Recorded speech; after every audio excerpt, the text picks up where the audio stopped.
You know, we take lightning-fast internet for granted these days, but have you ever wondered how we connected massive company networks across the country before all this? Well, today we're going to pull back the curtain on a key piece of network history that really set the stage for our modern world. We're talking about a technology called frame relay. To really get why frame relay was such a huge deal, we've got to rewind a bit. Just imagine a time when linking your offices in, say, New York and California was a total nightmare. The need to connect was absolutely exploding, but the technology, it just wasn't keeping up. I mean, really think about that. Without the fiber optic speeds we have now, how on earth did you reliably shoot data from one coast to the other? That was the big, expensive question that every business and network engineer was desperately trying to answer. Now, the early solutions, like this thing called X25, they kind of worked, but man, were they slow, super expensive, and just incredibly complicated. All that baggage created this massive opening for something way simpler, faster, and just better. And that's something better? That was frame relay. It showed up and completely changed the game, designed specifically to leapfrog all the problems of those older, clunkier networks. So what is it exactly? Well, at its core, frame relay is a super efficient way to connect networks over huge distances. Now, the magic is in where it operates. Think of a network model like a multi-story building. Older tech tried to manage every single floor. Frame relay made a brilliant decision. It focused only on the foundation and the first floor, the physical and data link layers. By completely ignoring all the complicated stuff happening upstairs, it could do one thing and do it incredibly well: move data fast. And listen, this wasn't just a tiny improvement. We're talking about a massive leap forward. The speeds were way higher, and it was so much cheaper. Plus, and this is key, it was fantastic at handling bursty data. You know, that's how real offices work. Tons of activity for a few seconds, then quiet, then another burst. Frame relay was built for that real-world traffic, which just made it a total game changer. So how did all these cool features actually make for a connection that was both faster and easier on the wallet?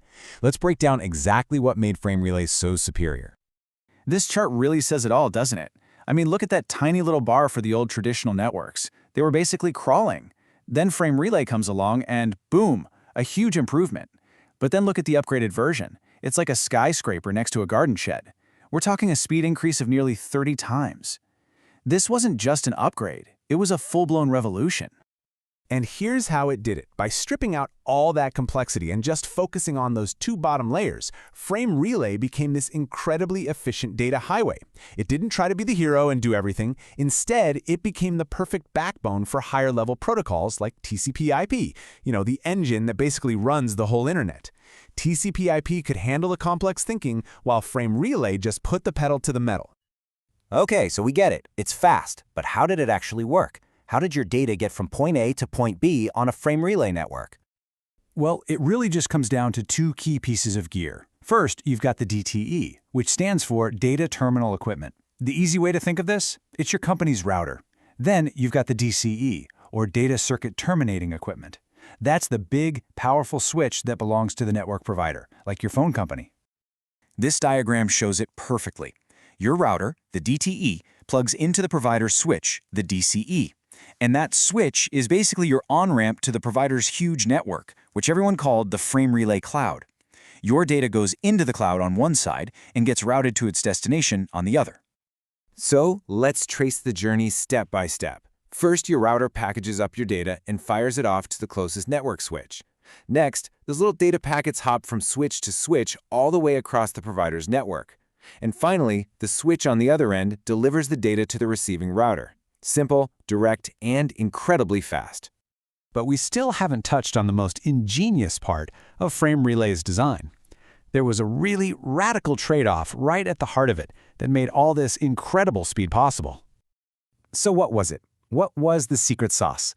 What did the designers of frame relay have the guts to leave out that all the older protocols insisted on keeping in?